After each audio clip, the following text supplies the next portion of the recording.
چو هوای ماهی بارانی از گرده خود سر تو شیوایی احوال دلی تو با تو معلومه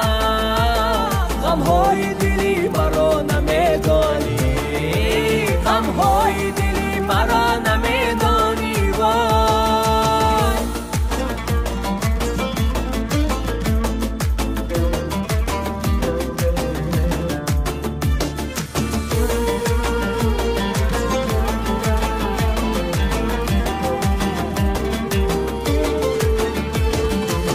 خنده زدی به حرف من نکردی باوره جلوه زدی بروی من به حرف دیگره ناز و ادا جبر و جفا تمنای تو بود خسته شدی از عشق من شکستی ساغره